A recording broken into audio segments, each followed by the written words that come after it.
All right, my friends, we solved our Social Security crisis. All right, so the video I did earlier today, I talked about, did you lose your COLAs, 2 years of COLAs? And again, the premise is, I just want to be very, very clear here. Once you hit 60, you're no longer getting indexed earnings increasing. All right, so your average wage index at 60 is 1. And I don't want to rehash that video, so just watch the other video I did today. Once you hit 60, you don't get any increases in your indexed earnings, none whatsoever. Unfortunately, you also don't get COLAs on your benefit either until you hit 62. So there's like this donut hole, a gap that I've always said that. Anyway, we figured it out finally. Anyway, and I was like, oh, gotcha. And so basically some of the comments were people were saying, hey man, so from 60 to 61, I get no benefit increases whatsoever, which sucks because the last couple of years we've had massive increases. And I said, yeah, there's got to be something I'm missing here. There's got to be something. And we did a video where I used a Larry Kotlikoff article that didn't clear it up at all. I actually made it even more confusing. I said, there's got to be something more to this.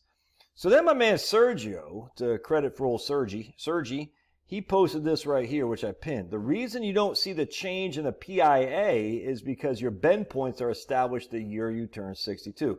Now, that may or may not mean anything to you, but it's like, I never thought about it in terms of the bend points. I was always looking at COLAs, the percentage increase on COLAs once you're at 62, and the AWI increases, which are indexed with what's called the average wage index.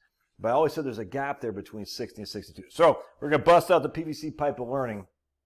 And we're going to take a guy here, right here, who's just retired at 60 years old.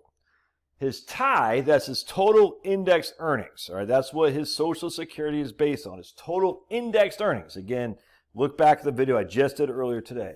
It's $2 million. Just use that for example. Now, what we do is we take $2 million, divide by 420, and get our average index monthly earnings, which is what basically the Social Security amount is based on. Your AIME. But again, your AIME is based on your total index earnings. I know it's somewhat confusing, but it's important in my opinion. So in this case, $2 million, his AIME is $4,761.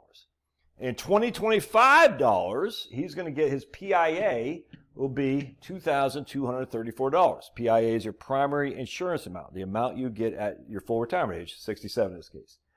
Because the first, I got the PIA numbers for 2025 up here. The first, I think it's 1226.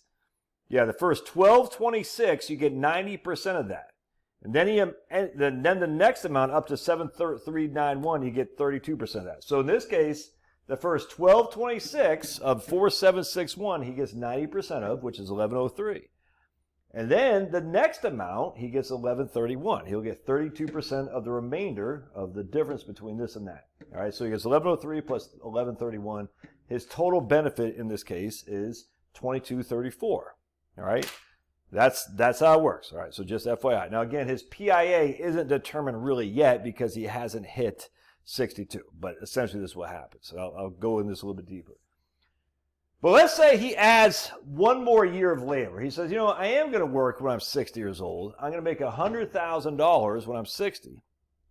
But because I'm in 60 or 61 years old, that extra $100,000 is not indexed for average wage earnings or average wage increase. There's no AWI added. It's just whatever the money I made was. And this is where I kind of I said, oh, I get it now. So his total indexed earnings, $2 million, plus the $100,000 he made at age 60 and 61. All right, it's those numbers, that $100,000 is not indexed. It's just one. It's times one. Whatever you made times one, that's it. In this case, 2,100 divided by 420, his AIME is $5,000. All right. So we take his PIA, the first 1226, he gets 90% of that, 1103. The next, whatever that is, the difference between this and that, he gets 32% of 1207. So that extra year of labor gave him a PIA of 2310 versus 2234. So that extra $100,000 gave him an increase of, $80 or so. Not too bad, but is it really worth it? Probably not, but that's okay.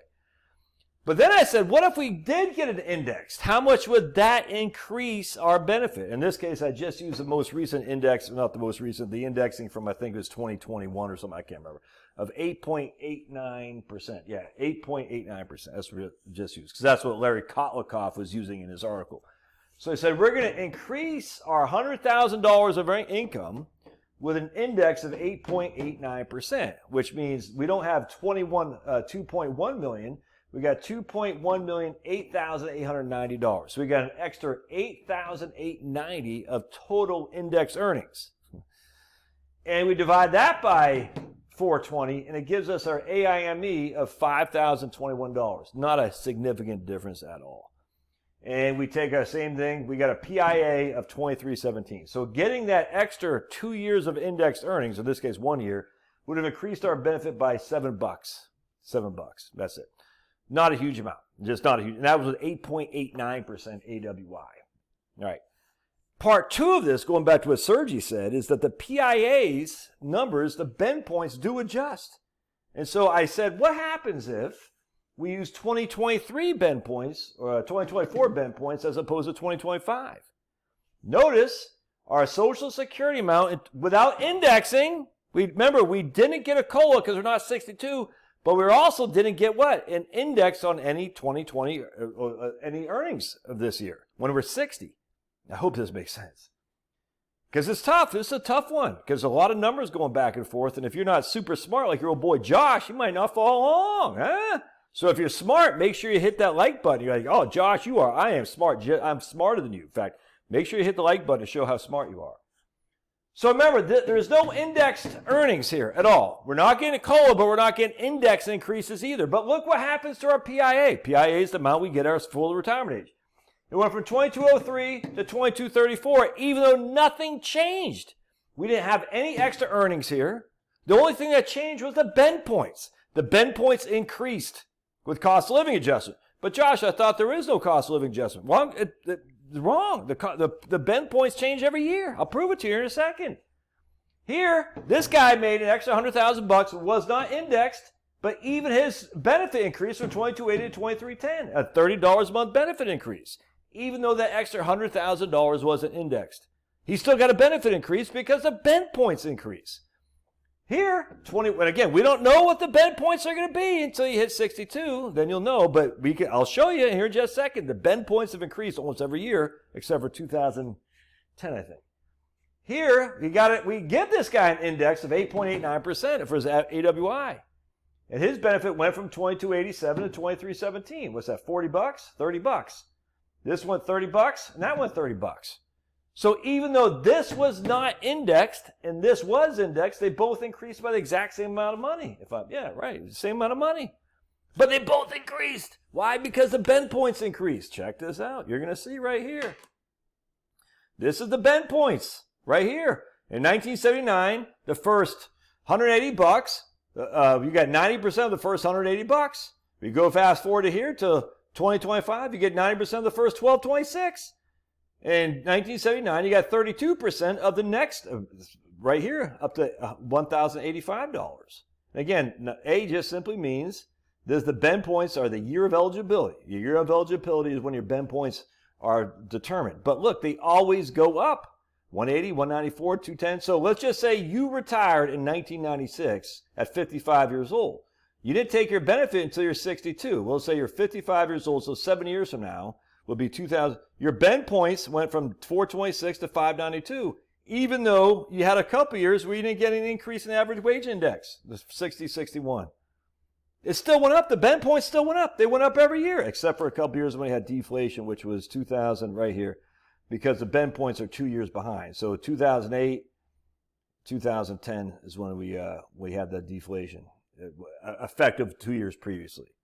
And so what happens is, look, the bend point's going up, 960, 999, 99, 11, 10, 24. You see what I'm saying? So you're not missing 2 years. So first of all, even though those 2 years of index earnings, you're not getting any index earnings on, the difference between 100,000 and 108 is only a factor of $7 a month in Social Security. That's it.